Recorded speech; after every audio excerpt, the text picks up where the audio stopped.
میرا محافظ اللہ، میرا مددگار اللہ، میرا پشت پناہ اللہ، میرا دوست اللہ۔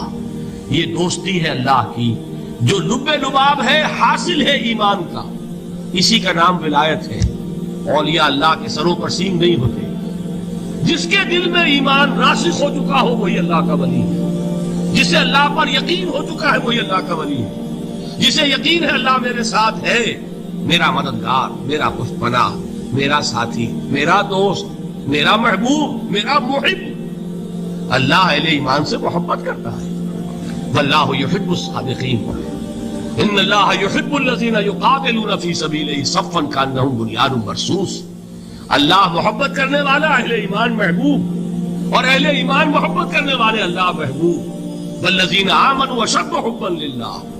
آپ تصور کیجئے جسے یہ رشتہ ایمان یا رشتہ ولایت حاصل ہو جائے، الا ان اولیاء اللہ لا خوف علیہم ولا هم یحزنون، آگاہ ہو جاؤ اللہ کے دوستوں کے لیے نہ کوئی خوف ہے نہ کوئی حزن ہے۔ اور میں بیان کر چکا تھا خوف اور حزن کے خاتمے ہی کا نام امن ہے۔ زوال خوف، زوال حزن۔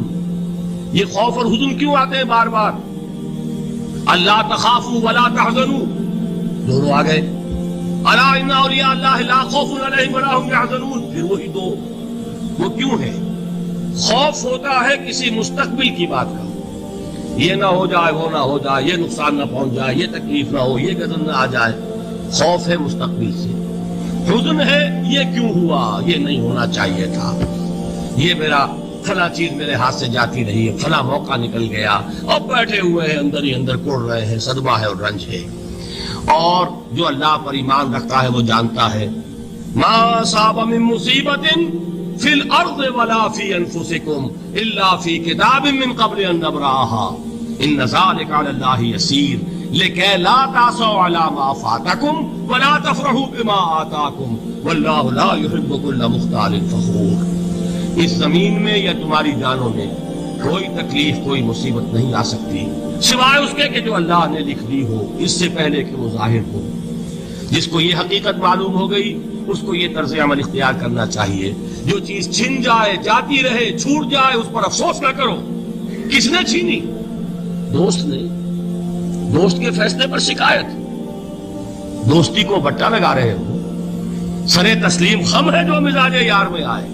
اگر دوستی ہے تو پھر تو تمہیں گردن جھکانی چاہیے کہ ہر چے ساقی ماریخ عین الطاف است، جو بھی میرا ساقی میرے پیالے میں ڈال دے اس کا کرم ہے، جو اس کی طرف سے آئے اس پر کوئی رنج نہیں، کوئی صدمہ نہیں، کوئی غم نہیں، کوئی شکایت نہیں، کوئی شکوہ نہیں۔ اور جو ہوگا وہ اس کے اذن کے بغیر نہیں ہوگا، اور اس کا اذن ہوگا تو یقیناً میرے لیے خیر ہی خیر ہے، چاہے وہ ناگوار شے ہو، بظاہر مجھے اچھی نہ لگ رہی ہو، میری شارٹ سائٹڈنس میں مجھے وہ نظر آ رہی ہے کہ میرے لیے بری ہے، لیکن قرآن نے کہا ہے عسیٰ ان تکرہوا شیئا وہو خیر لکم وعسیٰ ان تحبوا شیئا وہو شر لکم واللہ یعلم وانتم لا تعلمون۔ ہو سکتا ہے تم کسی چیز کو ناپسند کرو، درحال ہے کہ اسی میں تمہارا خیر ہو، اور ہو سکتا ہے تم کسی چیز کو پسند کرو، درحال ہے کہ اس میں تمہارا شر ہو۔ اللہ جانتا ہے، تم نہیں جانتے۔ جب مجھے یہ بات معلوم ہو گئی میں نے اپنا معاملہ اللہ کے حوالے کیا۔ سپردم بے تو مایا خیشرا تو دانی حساب کم و بیشرا، اے رب جو تو چاہتا ہے وہ ہو، تیرے علم میں جو شے میرے لیے خیر ہے وہ ہو جائے، میری کوئی پسند نہیں، میری کوئی چاہت نہیں، یہ ہے راضی برضائے رب۔ اکبر الہآبادی نے اسے کہا ہے رضائے حق پہ راضی رہ، یہ حرف آرزو کیسا، خدا خالق، خدا مالک، خدا کا حکم تو کیسا۔ جب میں آ گیا بیچ میں، میری پسند، میری مرضی، میری خواہش، میری چاہت، یہی تو شرک ہے۔